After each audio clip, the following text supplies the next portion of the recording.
honestly, like your career's been pretty spectacular up to this point, you know, as a filmmaker, working in special effects, then producing your own movies, writing, directing, as a channel. So who do you want to challenge yourself to Well, be in the I'm future? using certainly Bashar as a model. I am certainly feeling like I'm becoming more and more my version of him in this reality. So I'm using him as a template for what I can become as a human. Yes. And in fact, I mean, I feel like in a way, based on what Bashar says, is I'm actually growing up to become an adult human. Because he's basically saying, you know, no offense, but you're kind of all still children. And you actually aren't even fully human yet. When you create so many separations in your consciousness and you base your reality on so many fear-based beliefs and you feel disconnected from source, he said that's not what being human is. So in the idea of connecting to more of ourselves, remembering more of ourselves, becoming and expressing more of what we are as beings, he said you actually are becoming more fully human. So to me, it's a process of growing up, becoming a true adult human, and expressing that harmony between the physical and the higher mind, and expressing that in anything that I would do in my life. I mean, I have no idea what I'll be doing in 10 years. It could be still doing films on another level, could be still doing the channeling on another level, could be something else altogether on another level. I really don't know, but I trust that my synchronicity will show me what my path is based on constantly acting on whatever excites me the most at any given moment. Because as Bashar explains it, excitement is a complete kit. So it's going to contain everything that's relevant for me to guide me down the path I need to be guided on, including all the opportunities that will present themselves to me that contain more excitement than anything else. And if it does, I'll act on it. And so who knows where I'll wind up. But right now, this is where I'm at. Fascinating. Yesterday we interviewed somebody and they said the same thing. They're an entrepreneur and they were essentially saying that, not in so many words, but they were saying that they follow what they love to do and they don't know what's going to happen. Exactly. Whereas we're taught, well, you should have a plan. You should know where you're going. Yeah, and plans are okay as long as the plan contains the ability for the plan to be flexible enough to change based on what actually needs to happen. So the best plans aren't rigid. The best plans are flexible and allow for the possibility that the plan may have to be scrapped and turned into another plan. Yes. So plans can be used as kind of like momentary templates or guides to get you from A to B, but who knows what A to Z is going to need, you know? But that's why Bashar says excitement is the complete kit. It contains all the tools you need. It becomes the thing that will support you in whatever way you need to be supported. It becomes the driving engine that moves you through life. It becomes the organizing principle that brings through synchronicity what you need to do in what order and when you need to do it.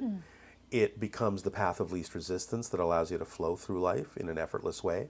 It becomes the path that connects you to all other expressions of excitement that are relevant and important for you to experience in your life. But it also, most importantly, becomes the reflective mirror that reveals to you, while you're acting on your excitement, anything within your unconscious that might be out of alignment with your excitement, so you can recognize it, identify it, let it go, and add that energy to your excitement. It's a complete kit and leaves absolutely nothing out that is relevant for your life. So if I'm going to be doing something else, just by acting on my excitement every moment to the best of my ability with zero insistence on a particular outcome, then whatever needs to come in will come in. I'll recognize it as my excitement. I'll continue to follow it and see where it leads, because I have no way of knowing where it will lead. And I don't need to know where it will lead. I only need to know it'll be exactly what I need to be doing. And therefore it will benefit me somehow. But the thing that most people don't get about making a plan or insisting on a particular outcome or how something should happen or how it should look, and that's the ideal reality, and if it doesn't happen that way then something's wrong, is they don't realize that that's actually a limitation on what could happen.